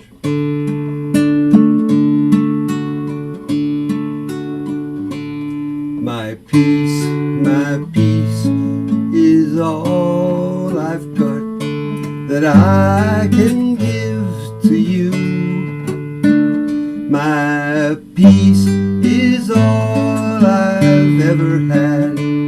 It's all I ever knew. I give my peace to green and black, to red and white and blue. My peace is all I've got that I can give to you. My peace is all I've got. It's all I've ever known. My peace is worth 1,000 times more than anything I own. I pass my peace around, cross hands of every hue. My peace is all I've got that I can give to you. Everybody on YouTube and everybody in the Zoom room, as you're muted, one more time. My peace is all I've got that I can give to you. My peace is all I've ever had. It's all I ever knew. I give my peace to green and black, red and white and blue. My peace is all that I can bring, that I can give, that I can pray for you.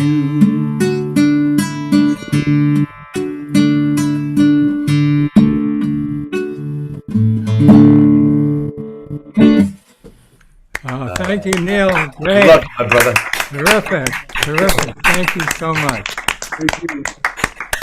Okay, and now to close out our concert, we will go back to our headliner, Diane Kaplan. Just one word before we do that, which is a reminder, where's my thing, to, if you haven't done so already, to donate to Peace Now. We are raising money for them so they can continue the good work they do. And if you go on to the Musicians for Greater Good website, www.musiciansforthegreatergood.org, you can make a donation that way. Okay, Diane, you want to close us out? Take us home? Are you still there? Hopefully. Yeah, I'm here. I have a great song for finishing because peace work is hard work. Yeah. And so I put the Dalai Lama's words to music.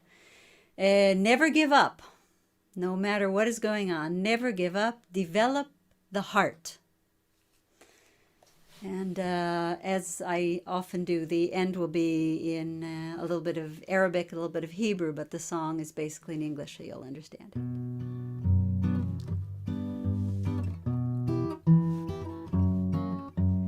Never give up, no matter what is going on. Never give up. Develop the heart and never give up, no matter what is going on. Never give up. Develop the heart. Oh, never give up. Develop the heart. Too much energy in your country is spent developing the mind instead of the heart. Oh, develop the heart. Well, be compassionate, not just to your friends, but to everyone, to everyone. Oh, to everyone. And never give up, no matter what is going on. Never give up. Develop the heart and never give up, no matter what is going on. Never give up. Develop the heart. Oh, we'll never give up. Develop the heart and be compassionate and work for peace in your heart and in the world, in your heart. Oh, and in the world, yeah. Work for peace, and I say again, never give up, no matter what is going on around you. And never give up, no matter what is going on. Never give up. Develop the heart. Oh, never give up, no matter what is going on. Never give up. Develop the heart. Oh, never give up. Develop the heart. Never give up. شو مسير يصير. Never give up. عين على بكبير. Never give up. شو مسير يصير. Never give up. عين على بكبير. Oh, לא לוותר. פיתחו את הלב. And never give up. شو مسير يصير. Never give up. عين على بكبير. Never give up. شو مسير يصير.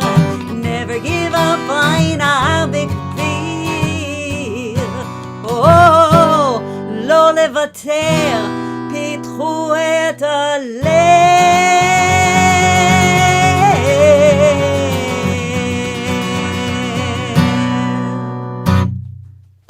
Oh, Diane, that was Thank you, beautiful. Diane. Outstanding. Thank you Never so give up. much. Never give up. Never give up. Thank you.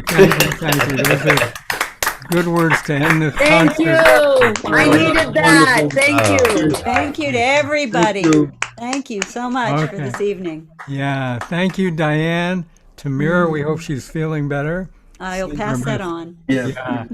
To Stephen Martin, to Noah Baum, Sherman Whipple, Ori Neal, Yair Dalal, Angela Masciale, Tristan Israel, Lauren Ornstein, Jan Seides, Dan Zampino, David Roth, Hosam and Wesal, Drawshi, and Neal Braverman, and all the MGG people, Ron Karen Israel. Sauer, Kathy Donlan, Stephen Martin, Sherman Whipple, Neal, Mike Delaney, who's still with us. Andrea Thank you all Kulish. for making this a great concert, and stay tuned for MGG. We'll be back soon with more concerts like this. Salam, shalom, peace. Thank you, Ron Israel. We can't leave that out. Thank you. Okay. Thank you. Thank you. Good night. Have a good rest of your day. Good night, all. I'm going to cease the YouTube, everyone. So good night to everybody on YouTube. Thank you all for being here.